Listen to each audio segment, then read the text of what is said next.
Donc voilà la présentation générale de la manière dont on est installé. Donc inutile de dire ici qu'on est dans un RV Park top luxe. On paye 700 $ le mois, ce qui est relativement bon marché, hein, étant donné qu'il faut compter en moyenne 50 $ la nuit dans un RV Park.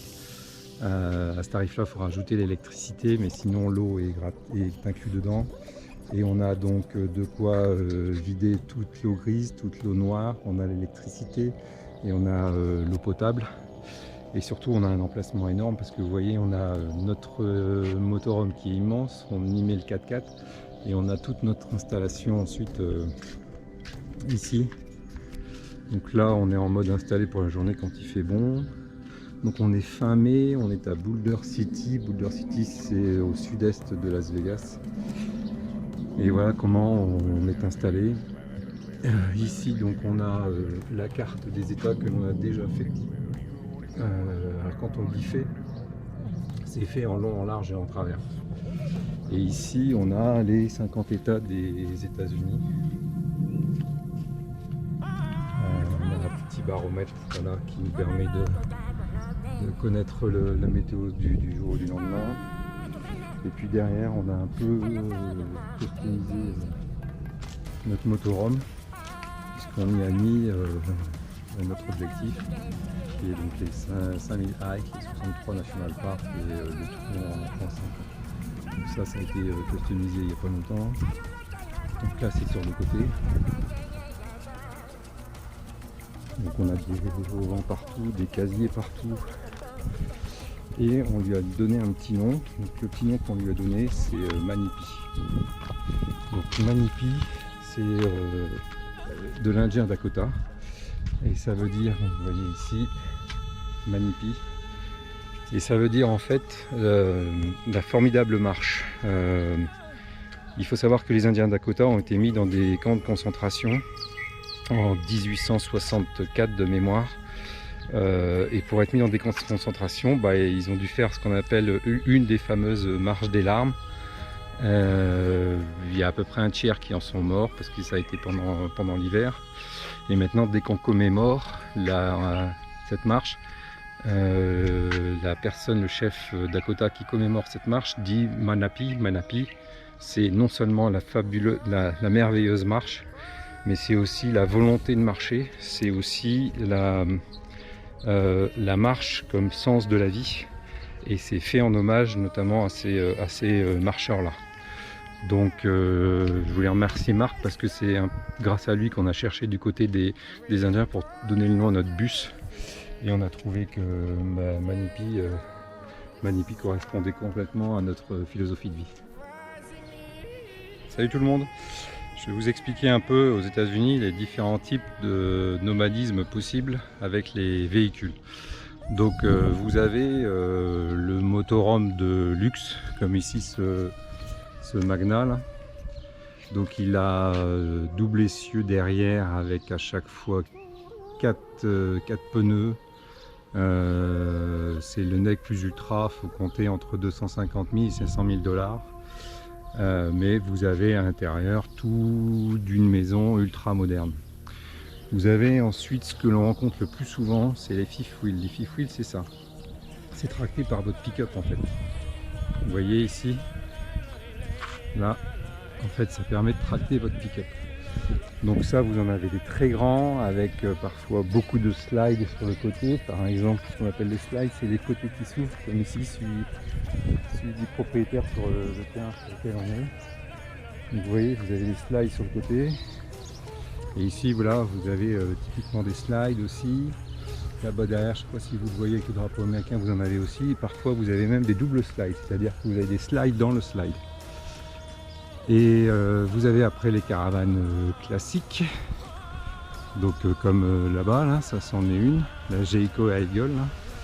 Donc ça, c'est une caravane classique.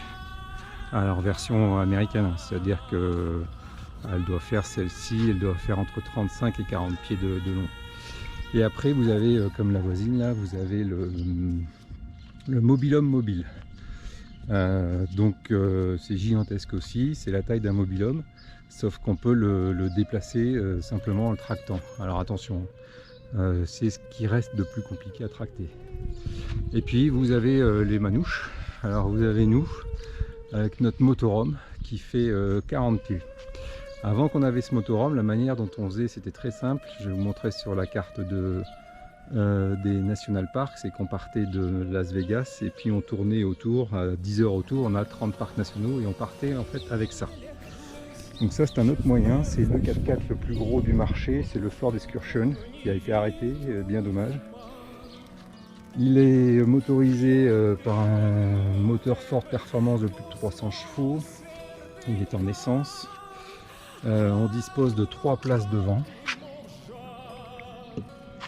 On dispose derrière de 3 places aussi que l'on utilise pour mettre tout notre matos de camping et de randonnée. Et surtout, on a la possibilité de mettre derrière, donc c'est là il est en mode départ, hein, donc de mettre derrière en fait un lit king size avec deux matelas qu'on a à mémoire de forme. Et ça c'est notre glacière électrique. Donc ça c'est ce qu'on appelle le mode léger quand on part. On utilise le 4x4 et puis on va du pied d'une randonnée au pied d'une autre randonnée. Dès qu'on en a fini une, on mange, on se détend, on va à la randonnée suivante, on y dort et puis le matin à 4h ou 5h du matin, dès que le soleil se lève, on part.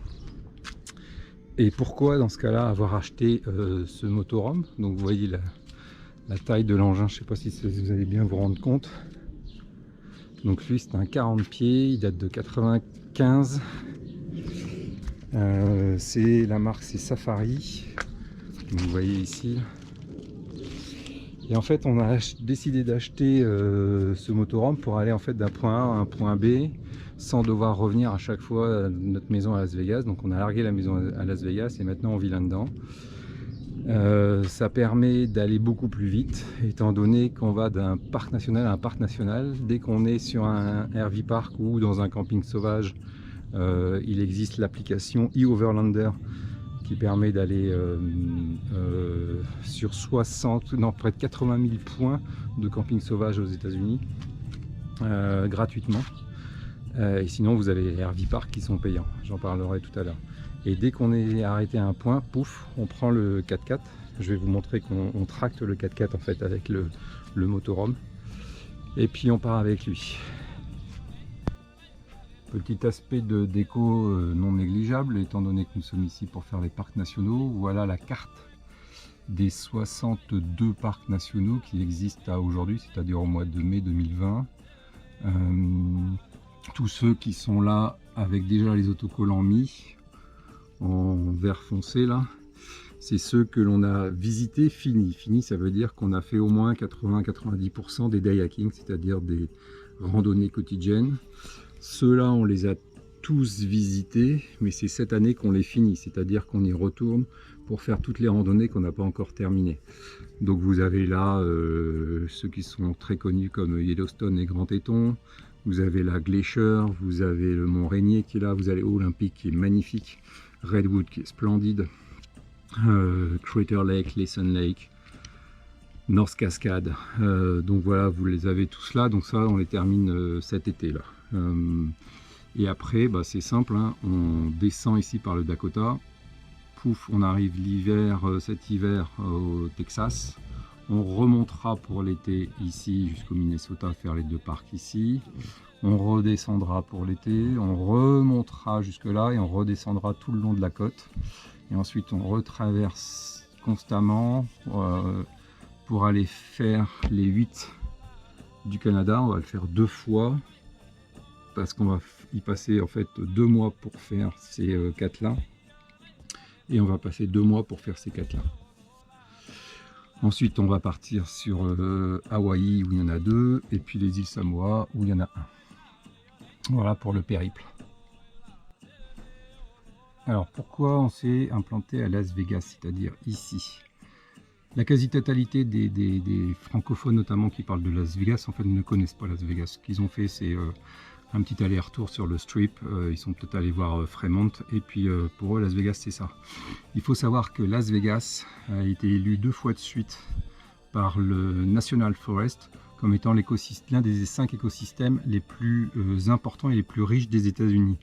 Pour retrouver l'écosystème de Las Vegas, vous devez tracer une ligne entre le Nouveau-Mexique et Seattle, ici cette ligne-là, qui traverse l'Idaho, le Colorado, le Nouveau-Mexique et l'Utah, pour retrouver une richesse aussi importante que celle de Las Vegas. Mais pour répondre à la question pourquoi Las Vegas, tout simplement parce que vous voyez, si vous êtes à Las Vegas ici, à Seattle ou à Kanab, vous êtes au cœur, à 10 heures autour, de 35 parcs nationaux, puisque quasiment tous sont à l'ouest. Et donc d'ici, ici, à là et à là, vous êtes vraiment au cœur de tout. Donc Las Vegas est ici, Salt Lake City est ici, Kanab est ici. Donc dans ce triangle-là, vous avez tout autour de vous, à moins de 10 heures de route, 35 des 63 parcs nationaux américains.